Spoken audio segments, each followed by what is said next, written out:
اختر اپنی بیوی پر گندے الزام لگا کر اس پر تشدد کرتا اور وہ چپ چاپ برداشت کر لیتی۔ ایک دن کمپنی والے فری سم دینے آئے تو اختر اوپر سے آ گیا اور بیوی پر تشدد کرنے لگا کہ تم نے سم لے کر کس کو فون کرنا ہے۔ وہ بیچاری روتی رہی کہ میں نے سم نہیں لی، تو اختر نے خود ہی الماری میں موبائل رکھ کر کہا کہ یہ کہاں سے آیا، اور اسے مار پیٹ کر نکال دیا۔ تو تھوڑی دیر بعد دروازے پر پولیس کے ساتھ اس کی بیوی۔ ناہید کہاں مر گئی ہو؟ کب سے کہا ہے کہ پانی لا کر دو، مگر مجال ہے جو میرے ایک بار کہنے پر تم کام کر دو۔ اختر غصے سے بڑبڑاتا ہوا سیڑھیاں اتر رہا تھا جب سامنے کا منظر دیکھ کر غصے سے کھول اٹھا۔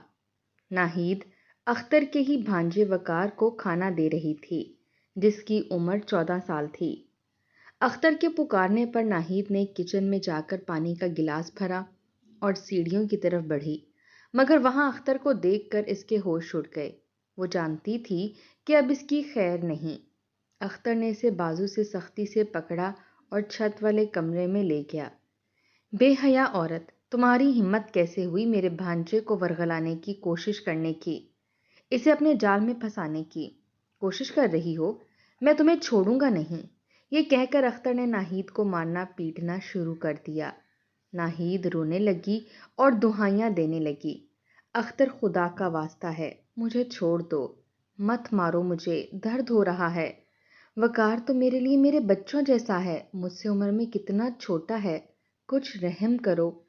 وہ مار کھاتی جا رہی تھی اور روتے ہوئے بار بار اپنی صفائیاں دے رہی تھی، مگر اختر پر جیسے کوئی اثر ہی نہیں ہو رہا تھا۔ وہ برابر اسے کسی بھیڑ بکری کی طرح پیٹتا جا رہا تھا۔ اختر اسے مار مار کر تھک گیا تو پیچھے بیٹھ کر ہانپنے لگا اور کہنے لگا میرے لیے پانی لے کر آؤ ناہید۔ بیچاری زخموں سے چور جسم لیے زمین پر پڑی کرا رہی تھی، اس کے باوجود فوراً اٹھی اور لڑکھڑاتی ہوئی نیچے آئی، پانی کا گلاس بھرا اور دوبارہ اوپر پہنچی۔ آج کے بعد اگر کبھی مجھے وقار کے آس پاس بھی دکھائی دی تو تمہارا حشر بگاڑ کر رکھ دوں گا، سمجھی؟ دفع ہو جاؤ اب یہاں سے، انگلی اٹھا کر وارننگ دیتے ہوئے لہجے میں غصے سے کہا۔ ناہید فوراً وہاں سے نکل آئی۔ تبھی وقار نے آواز دی، مومانی جان، تھوڑا سا سالن اور دے دیں، بہت مزے کا سالن بنایا ہے۔ وہ پہلے کی طرح ہی ہنس رہا تھا، مگر جب ناہید کے چہرے پر نظر پڑی تو چونک گیا۔ فوراً اٹھ کر اس کے پاس آیا۔ کیا ہوا مومانی جان، آپ کو یہ چوٹ کیسے لگی؟ اس نے ہاتھ بڑھا کر دیکھنا چاہا تو ناہید اچھل کر پیچھے ہٹی۔ کچھ نہیں ہوا، لڑکھڑاتی ہوئی زبان میں کہا اور فوراً کچن میں چلی گئی۔ سالن ڈال کر وہیں پر رکھا اور کچن سے نکل کر واش روم میں گھس گئی۔ وقار نے چپ چاپ سالن اٹھایا لیکن 2-3 نوالے کھانے کے بعد کھانا وہیں چھوڑ دیا اور باہر نکل گیا۔ مومانی کے رویے سے اسے کچھ عجیب سا لگا تھا۔ وہ سوچتا جا رہا تھا مگر کوئی بات سمجھ میں نہیں آ رہی تھی۔ آخر اس نے ماں کو کال ملا لی۔ امی جان، مومانی کو پتہ نہیں کیا ہوا ہے، مجھے کھانا دے کر اوپر گئی تھیں لیکن جب واپس آئیں تو ان کو بہت زیادہ چوٹ لگی ہوئی تھی۔ وہ رو رہی تھیں اور جب میں نے سالن مانگا تو کچن میں ڈال کر رکھ دیا اور خود واش روم میں گھس گئیں۔ پتہ نہیں مومانی ایسا کیوں کر رہی ہیں، کل تک تو بالکل ٹھیک تھیں، اب میرا دل گھر میں نہیں لگ رہا۔ وقار کی ماں نے یہ بات سنی تو کہنے لگی، تمہیں کوئی ضرورت نہیں ہے وہاں رہنے کی، آج ہی نکل آؤ۔ بھابھی کو ویسے ہی اپنے سسرال والوں کے سامنے موت آنے لگتی ہے، تمہارے ابا کے ساتھ بھی تو اس کا یہی رویہ ہوتا ہے، میرے سامنے اچھی بن جاتی ہے لیکن جب تمہارے ابا اکیلے میں جائیں تو ایسے منہ پھیر کر دور دور پھرتی ہے جسے پتہ نہیں اس پر کتنے ظلم ہوتے ہیں۔ تم فوراً واپس آ جاؤ، اختر سے میں خود بات کروں گی کہ میکے پر میرا اتنا بھی حق نہیں رہا کہ میرا بچہ 4 دن جا کر اپنے ماموں کے گھر ہی رہ لے۔ وقار کی ماں غصے میں آ گئی تھی، جو منہ میں آ رہا تھا بولتی جا رہی تھی، جبکہ وقار بے حد پچھتایا۔ کاش وہ ماں کو یہ سب نہ بتاتا اور چپ چاپ خود ہی واپس لوٹ جاتا۔ وہ جانتا تھا کہ مومانی اچھی ہیں، مگر نہ جانے ایسا کیا ہوا کہ ان کا رویہ ایک دم بدل گیا۔ کہیں ماموں نے تو مومانی کو نہیں مارا، یہ خیال اس کے ذہن میں آیا لیکن فوراً جھٹک دیا۔ ماموں تو اتنے اچھے ہیں، وہ کیسے مار سکتے ہیں؟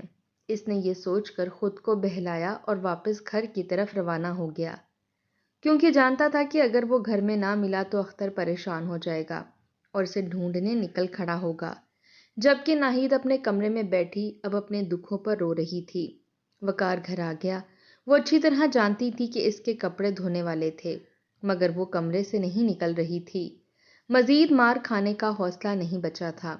شام ڈھلے وہ کمرے سے باہر نکلی اور فوراً کچن میں گھس کر کھانا بنانے لگی، ساتھ ہی واشنگ مشین لگا کر کپڑے دھونے لگی۔ وقار چھت پر اپنے ماموں کے ساتھ بیٹھا ہوا تھا، جہاں ماموں اس کے لاڈ اٹھا رہا تھا۔ ناہید کو اختر پر سخت غصہ آ رہا تھا۔ اپنی بیوی کو تو مار مار کر ادھموا کر دیا تھا، مگر جس بھانجے کے ساتھ غلط ہونے کا الزام لگا کر یہ سب کیا تھا، اب اسی کے ساتھ بیٹھا خوش گپیاں کر رہا تھا۔ تھوڑی دیر بعد وقار نیچے اترا تو اس کے ہاتھ میں کپڑوں کا بیگ تھا۔ ناہید نے اسے روکنا چاہا، مگر چاہتے ہوئے بھی ایسا نہیں کر سکی، کیونکہ اختر بھی اس کے ساتھ تھا۔ وقار نے آگے بڑھ کر ناہید سے سلام لینے کی کوشش کی تو ناہید نے دور سے ہی اس کے سر پر ہاتھ رکھ دیا، اسے مخاطب تک نہیں کیا تھا، نہ اس کے خدا حافظ کا جواب دیا۔ اختر وقار کو چھوڑنے چلا گیا تھا، جبکہ ناہید پیچھے افسردہ سی بیٹھی رہ گئی تھی۔ اس کی نند بھی یقیناً اسے ہی قصوروار ٹھہرانے والی تھی۔ وہ جانتی تھی کہ وقار کیوں چلا گیا ہے۔ بچپن سے اسے گود میں کھلایا تھا، اپنے ساتھ سلاتی تھی، باتیں کرتی تھی۔ یہ تو اچانک سے قد نکال گیا تھا اور بڑا بڑا لگنے لگا تھا، ورنہ اس کے لیے آج بھی بچہ ہی تھا۔ مگر اختر نے اپنی ذہنیت کے مطابق ہی سوچا تھا، اس بات کا ذرا خیال نہیں کیا تھا کہ اس کی بیوی کے دل پر کیا گزرے گی۔ بہرحال اس بات کی تو اسے اختر سے امید بھی نہیں تھی کہ کبھی وہ بات کرنے سے پہلے اس کے جذبات کے بارے میں سوچے گا۔ جب سے شادی ہو کر اس گھر میں آئی تھی، اس کی زندگی عذاب ہو گئی تھی۔ پیچھے میکے میں کوئی پوچھنے والا تھا نہیں، غریب گھر کی تھی، ماں باپ کی اکلوتی اولاد تھی۔ ماں باپ بھی اسے جہان میں اکیلا چھوڑ گئے تھے اور گھر بھی رشتہ داروں نے ہڑپ کر لیا تھا۔ وہ مکمل طور پر اختر کے رحم و کرم پر تھی، اس لیے اختر کا جو دل چاہتا اس کے ساتھ سلوک کیا کرتا تھا۔ جانتا تھا کہ اس کی طرف سے پوچھنے والا بھی کوئی نہیں ہے، اور یہ سوچ کر ناہید چپ رہ جاتی تھی۔ اختر میں کوئی بہت زیادہ خامیاں نہیں تھی، بس وہ شکی مزاج کا تھا، اچھا کماتا تھا، ضرورت کی ہر چیز گھر میں موجود رکھتا تھا۔ ناہید کو کبھی بھی کسی ضرورت کے لیے کہنا نہیں پڑتا تھا، ہر چیز وقت سے پہلے ہی مہیا کر دیتا تھا۔ مگر اختر میں یہ خامی تھی کہ وہ ناہید پر بہت زیادہ شک کرتا تھا، بات بات پر اسے گالیاں دینے لگتا اور کبھی کبھار مارنے بھی لگتا۔ کچھ عرصے سے تو اس کی زبان بے حد گندی ہو گئی تھی، وہ کسی بھی وقت کوئی بھی گھٹیا الزام ناہید پر لگا دیتا اور اسے مارنا شروع کر دیتا تھا۔ ایک طرح سے اسے ناہید کو مارنے کی عادت پڑ چکی تھی، وہ کوئی بھی بہانہ بنا کر ہاتھ اٹھا لیتا تھا۔ ایک بار ناہید سبزی لینے کے لیے باہر نکلی، گلی میں سبزی والا کھڑا تھا، بہت ساری خواتین وہاں پر موجود تھیں۔ ناہید نے باہر جا کر اپنی سبزی لی اور گھر واپس آ گئی۔ تبھی اختر نے اسے اندر داخل ہوتے ہوئے دیکھا تو اس کے سر پر پہنچ گیا اور کہنے لگا، سبزی کہاں سے لے کر آئی ہو؟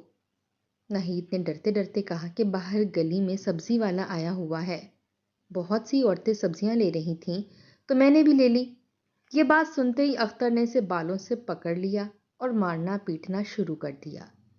کہنے لگا، بے حیا بد کردار عورت، سبزی خریدنے کے بہانے سبزی والے سے عشق چلا رہی تھی نا؟ تجھے ذرا شرم نہیں آتی؟ کسی کے نکاح میں ہو کر بھی ایسی حرکتیں کرتی ہو۔ وہ اپنی گندی زبان سے گندے الزام لگاتا جا رہا تھا اور ناہید کو مارتا جا رہا تھا۔ ناہید صفائیاں دیتے دیتے نڈھال ہو گئی تھی، مار کی اسے پرواہ نہیں رہی تھی، مگر اپنے کردار پر لگی اتنی بڑی تہمت برداشت نہیں ہو رہی تھی۔ اختر نے جی بھر کے مارا اور پھر چھت پر چلا گیا۔ ناہید کتنا ہی وقت روتی رہی، مگر پھر یہ سلسلہ رکنے کی بجائے بڑھتا ہی چلا گیا۔ وہ اب ناہید پر کسی بھی بات پر الزام لگا دیتا تھا اور مارنا پیٹنا شروع کر دیتا تھا۔ کھانے میں ذرا سی دیر ہو جاتی تو کہتا کس یار کے خیالوں میں کھوئی ہوئی تھی جو اتنی دیر سے کھانا بنایا۔ اگر کبھی کوئی اور غلطی ہو جاتی تو تب بھی یہی تانا دیتا۔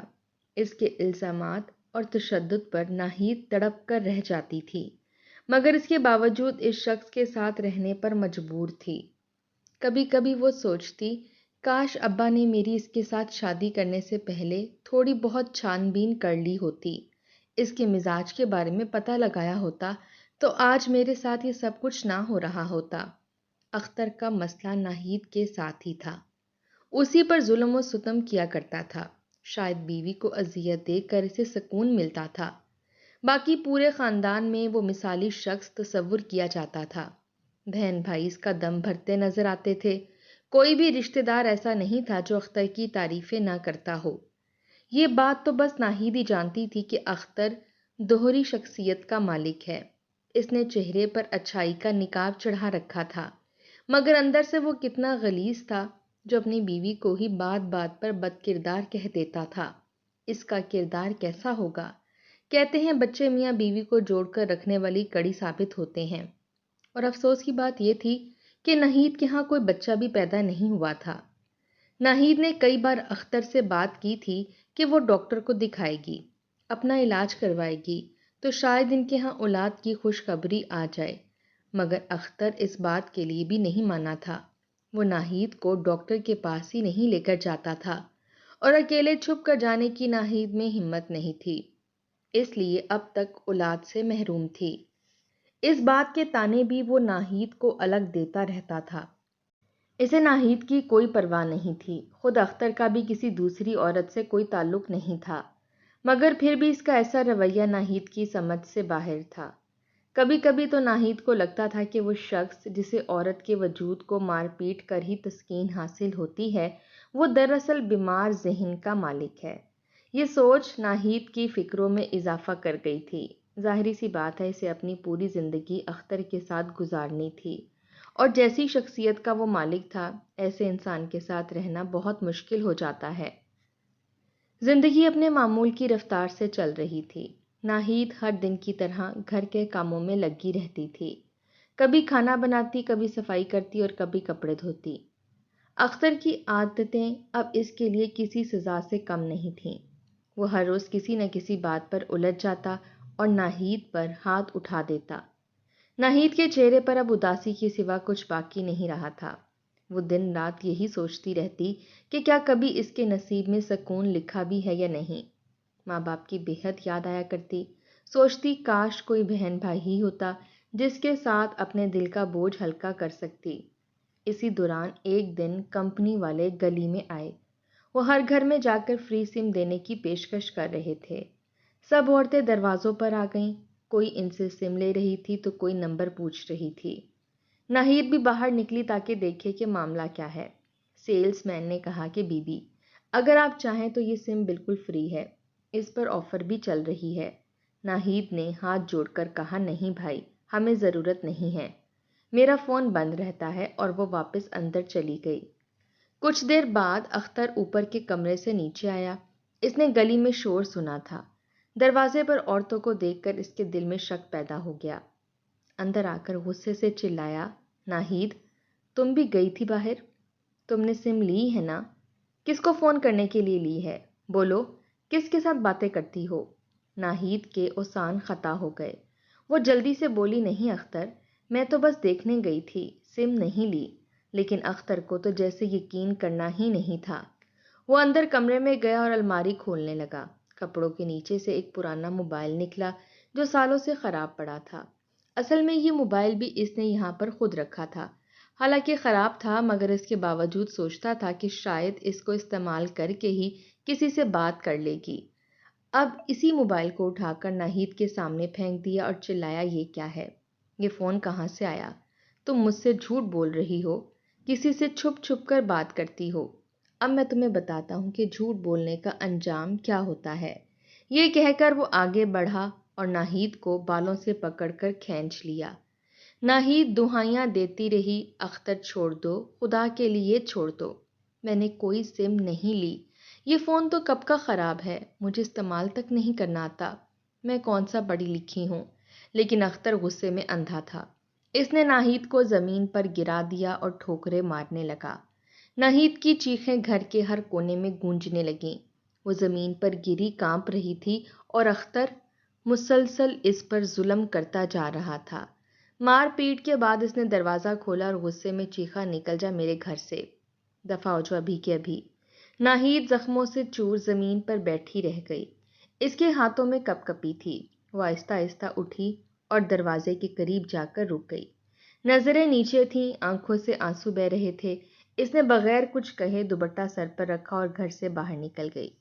اس کے دل میں صرف ایک ہی سوال تھا کہ آخر اس نے کیا قصور کیا تھا۔ محلے کی کچھ عورتیں دروازے کے قریب کھڑی سب دیکھ رہی تھیں۔ کسی میں ہمت نہیں تھی کہ آگے بڑھ کر ناہید کا ساتھ دے۔ ناہید آہستہ آہستہ گلی سے نکل کر سیدھی تھانے چلی گئی۔ وہاں جا کر اس نے سب کچھ سچ سچ بتا دیا۔ پولیس والے پہلے حیران ہوئے کیونکہ سب محلے والے اختر کو ایک نیک اور شریف آدمی سمجھتے تھے۔ ناہید کا میڈیکل ہوا۔ ناہید کے جسم پر موجود زخموں نے سب کچھ صاف ظاہر کر دیا۔ کچھ دیر بعد پولیس گاڑی اختر کے گھر کے سامنے رکی۔ اختر صوفے پر بیٹھا چائے پی رہا تھا۔ دروازہ زور سے کھلا اور دو پولیس اہلکار اندر داخل ہوئے۔ اختر چونک کر کھڑا ہو گیا۔ ایک افسر نے کہا، آپ اختر صاحب ہیں؟ آپ کو اپنی بیوی پر تشدد کے الزام میں گرفتار کیا جا رہا ہے۔ اختر کے چہرے کا رنگ اڑ گیا۔ وہ چلایا، یہ جھوٹ ہے، میری بیوی جھوٹ بول رہی ہے، میں نے کچھ نہیں کیا۔ مگر پولیس نے اسے ہتھکڑیاں لگا دیں۔ محلے والے سب تماشا دیکھنے آ گئے۔ کوئی کہہ رہا تھا کہ ایسا شریف بندہ ایسا کیسے کر سکتا ہے، کوئی کہہ رہا تھا کہ ضرور عورت کا ہی قصور ہوگا۔ کسی کو یقین نہیں آ رہا تھا کہ اختر جیسے نرم لہجے والے شخص کے ہاتھوں کوئی عورت اتنا ظلم جھیل سکتی ہے۔ پولیس گاڑی میں بیٹھے بیٹھے اختر نے ناہید کی طرف غصے سے دیکھا، مگر ناہید کے چہرے پر اب خوف نہیں تھا۔ وہ خاموش کھڑی تھی، مگر اس کی آنکھوں میں برسوں کا دکھ اور درد چھپا تھا۔ جب مقدمہ عدالت پہنچا تو اختر کے سب رشتہ دار اس کے حق میں بولنے لگے۔ اس کی بہنیں کہنے لگی، ہمارا بھائی ایسا نہیں ہو سکتا، اس نے کبھی کسی پر ہاتھ نہیں اٹھایا، یہ سب ناہید کا ڈرامہ ہے۔ لیکن جب ناہید کا میڈیکل اور وقار کو گواہ کے طور پر بلایا گیا تو کمرہ عدالت میں سناٹا چھا گیا۔ وقار نے جج کے سامنے بیان دیا کہ میں نے اپنی آنکھوں سے دیکھا ہے ماموں ناہید مومانی کو مارتے تھے، وہ اکثر چیختی تھیں، ایک دن تو میں نے ان کے جسم پر نیل کے نشان بھی دیکھے تھے۔ ماموں بہت غصے والے ہیں، وہ سب کے سامنے اچھے بنتے ہیں لیکن گھر میں مومانی پر ظلم کرتے ہیں۔ یہ سن کر عدالت میں موجود سب لوگ خاموش ہو گئے۔ اختر کے رشتہ داروں کے چہرے کے رنگ اڑ گئے۔ اختر خود وقار کو دیکھ کر گرجا، لیکن اب اس کے پاس کوئی راستہ نہیں تھا۔ ناہید کے وکیل نے سب ثبوت پیش کیے۔ میڈیکل رپورٹ بھی عدالت میں جمع ہو گئی، جس میں واضح تھا کہ ناہید کے جسم پر مار پیٹ کے نشانات ہیں۔ عدالت نے فیصلہ سنایا کہ اختر کو سزا دی جاتی ہے اور ناہید کو مکمل تحفظ دیا جائے گا۔ فیصلہ سنتے ہی ناہید کی آنکھوں سے آنسو بہہ نکلے، مگر ان آنسوؤں میں اب کمزوری نہیں تھی بلکہ سکون تھا۔ اختر جیل میں بیٹھا سوچتا رہا کہ آخر اس کے ساتھ ایسا کیوں ہوا۔ آہستہ آہستہ اسے اپنی ماضی کی غلطیاں یاد آنے لگیں۔ اسے یاد آیا کہ کس طرح وہ ہر بات پر ناہید کو تانا دیتا تھا، کیسے اس نے ناحق الزام لگا کر اس کے جسم اور دل دونوں کو زخمی کیا۔ وقار کے بیان نے ناہید کو انصاف دلایا، مگر اختر کے لیے وہ لمحہ سب سے بڑی شکست بن گیا۔ وہ اب اکیلا تھا۔ سب رشتہ دار جو کل تک اس کے ساتھ کھڑے تھے اب اس سے نظریں چرا رہے تھے۔ اسی وقت اختر کے ذہن میں وہ احساس جاگا جو اس نے برسوں دبایا تھا۔ دراصل اختر خود ایک پیچیدہ بیماری میں مبتلا تھا۔ وہ کبھی باپ نہیں بن سکتا تھا۔ اس کمی نے اسے اندر سے توڑ دیا تھا۔ وہ مردانگی کے احساس کمتری میں مبتلا ہو گیا تھا۔ اسی وجہ سے وہ ناہید پر ظلم کرتا تھا۔ اسے لگتا تھا کہ اگر وہ اس پر سختی کرے گا تو ناہید اسے چھوڑ کر نہیں جائے گی۔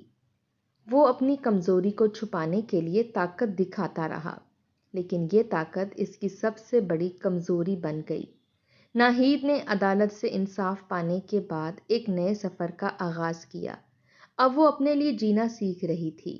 اس نے اپنی زندگی کے زخموں کو یاد تو رکھا، مگر ان پر مرہم لگانے کا حوصلہ بھی پیدا کر لیا۔ اختر جیل کی سلاخوں کے پیچھے بیٹھا رہ گیا۔ وہاں اب کوئی ناہید نہیں تھی جس پر وہ ظلم کر کے اپنے زخم چھپا سکے۔ اب وہ خود اپنے ہی بنائے ہوئے اندھیرے میں قید تھا۔